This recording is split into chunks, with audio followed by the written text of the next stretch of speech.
La Organización Mundial de la Salud ubica a Ecuador en el 9º lugar de un ranking de consumo de alcohol en América Latina.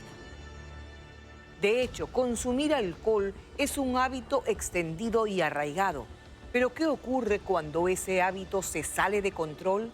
Cuando se cruza la línea y se pasa de ser un bebedor social a un alcohólico.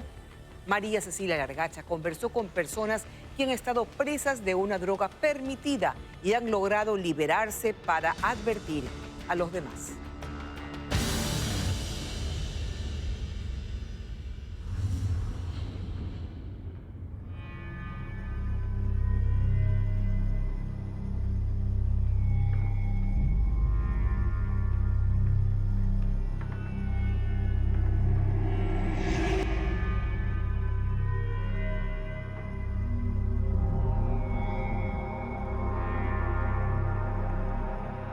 Hola, mi nombre es Juan y soy alcohólico.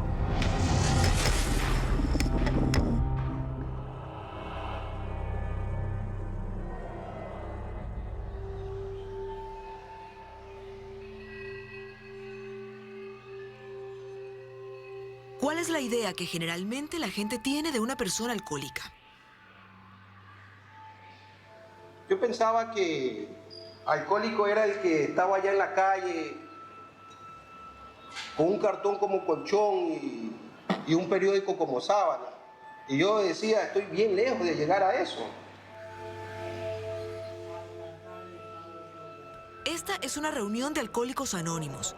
Nos permitieron estar presentes a condición de no mostrar rostros ni revelar nombres, porque de lo que aquí se habla es literalmente de salvar vidas. José hoy está dirigiéndose a sus compañeros contando su historia. Yo provengo de un hogar bien constituido, donde hay mamá, papá, hermanos. Explicando que no entiende cuándo las cosas se salieron de control. No entendía cómo desde ese bebedor social que sale a una fiesta, que sale un fin de semana a tomarse un trago, me hice alcohólico. José ya tiene 3 años sobrio y comparte su experiencia por un motivo doble. Porque decirlo en voz alta lo ayuda a mantenerse lejos del alcohol y porque en el grupo hay recién llegados a los que puede servir de ejemplo. Aunque claro, contar la historia de una persona así en un minuto puede hacer que su lucha parezca fácil, que es solo cuestión de fuerza de voluntad y listo, pero no es cierto.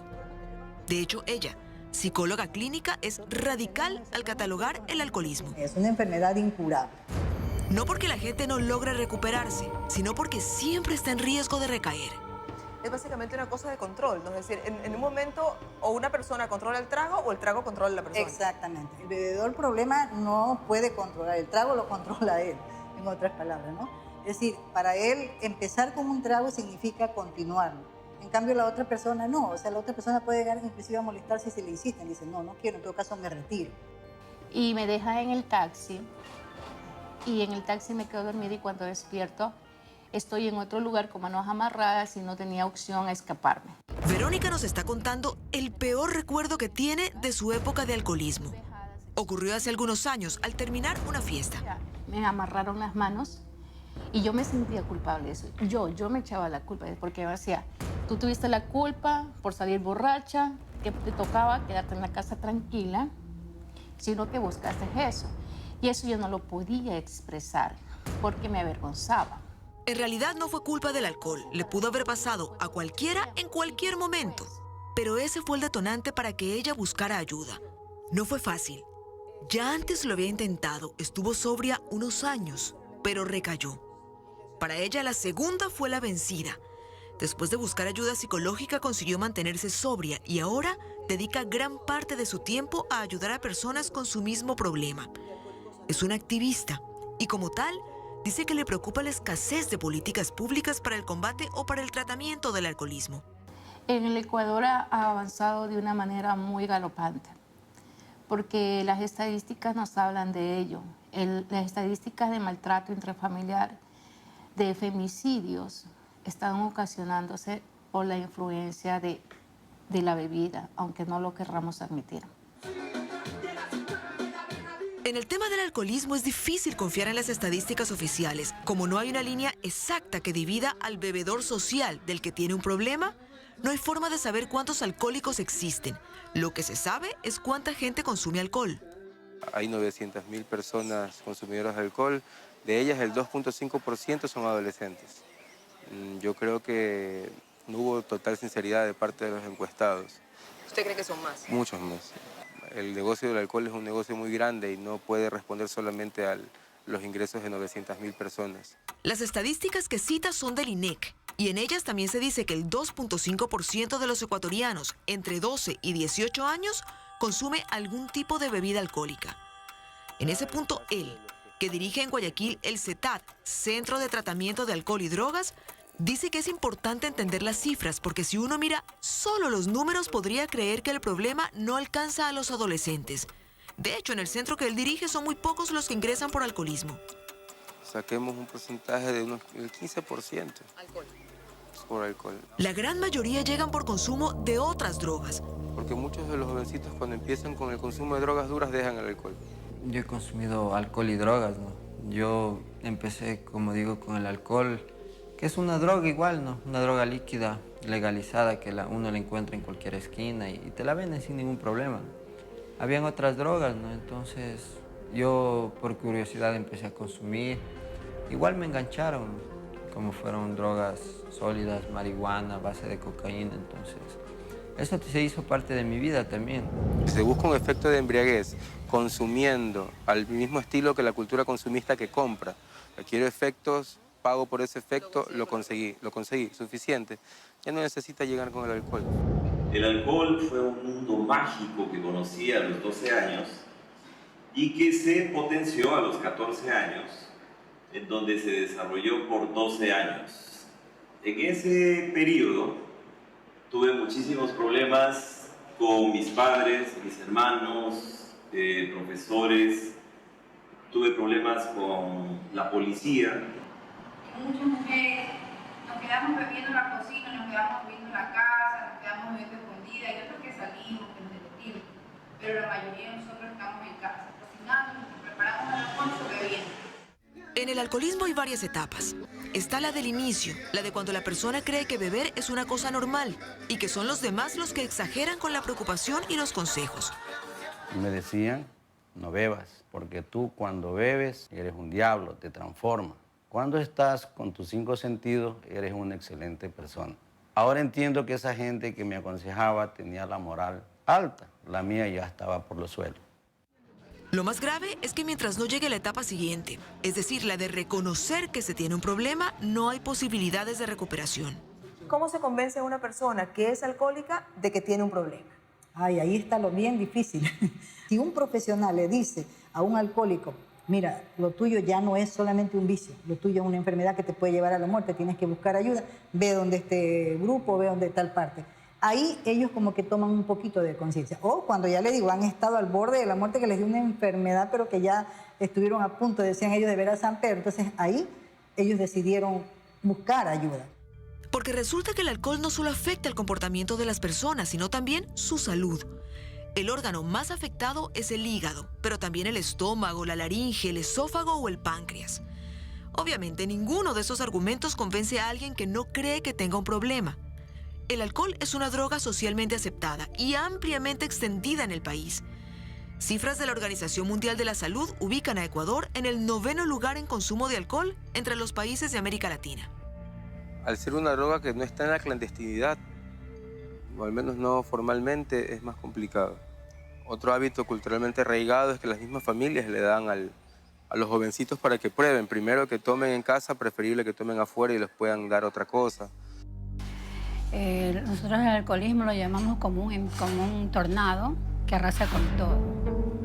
Es un tornado que arrasa con todo, con todo. Destruye a la familia, a los hijos. Llegaba mi papá, yo en vez de ponerme contento, yo me ponía triste, yo me escondía, o me escondía bajo la mesa, o para que no me viera, simplemente. Esa es la otra arista del problema. En el alcoholismo los que beben no son los únicos afectados, también su entorno, sobre todo el más cercano. Mi esposa se preocupaba cuando yo no llegaba a casa. ¿Qué le habrá pasado? ¿Lo habrá accidentado un vehículo? ¿Dónde estará? Quizás en un hospital. Pero cuando yo llegaba, esa preocupación ya no era tal. Mi hogar se convertía en campo de batalla. Él que hoy prefiere ocultar su rostro, recuerda que cuando estaba sobrio pedía disculpas, se arrepentía y prometía a su familia que nunca más volvería a beber. Hice muchas promesas. Cuando estas promesas las mencionaba, lo hacía de corazón. Pero la obsesión por mi alcoholismo era superior a lo que yo había dicho y esas promesas quedaban incumplidas. Es fácil pensar en la familia como la víctima y en el alcohólico como el victimario. Pero esa no es una imagen justa. Las promesas que este hombre hacía eran rotas no por su voluntad, sino por su adicción. Es más, al escuchar una sesión de Alcohólicos Anónimos, uno se da cuenta de que les pasa a todos.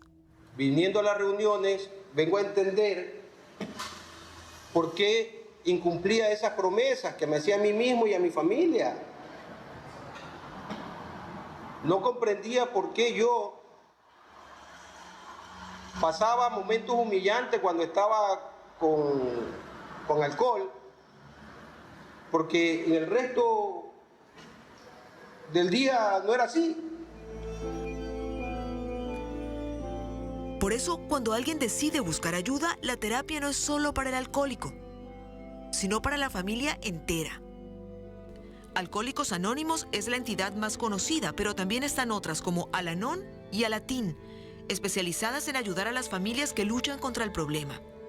Segundo hijo ya él no vivió nada de eso, porque yo ya entré a Al-Anon. Entonces ya las cosas fueron mejorando para mí. Mi mamá conoció el grupo, luego me invitó que había un grupo de jóvenes en donde podía compartir lo que sentía. Entonces dije, bueno, vamos a ver qué es, y fui y me quedé. Pero nadie puede ayudar al alcohólico si no es él mismo. En este reportaje hemos conocido historias de alcohólicos que se quisieron ayudar, que buscaron apoyo y que vencieron el problema. Hay otros, seguramente miles, que ahora mismo están sumidos en su adicción, rompiendo sueños, destruyendo familias y probablemente pensando que es normal. Para que sea un alcohólico no es necesario que tome todos los días. Pero lo que sí determina que es un alcohólico es que cuando toma, cuando bebe, se hace estragos. O sea, cambia su comportamiento normal, se vuelve agresivo.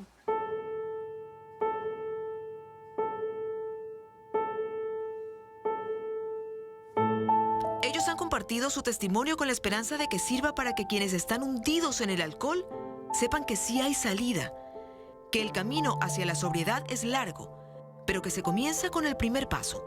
Le insisto, es la aceptación.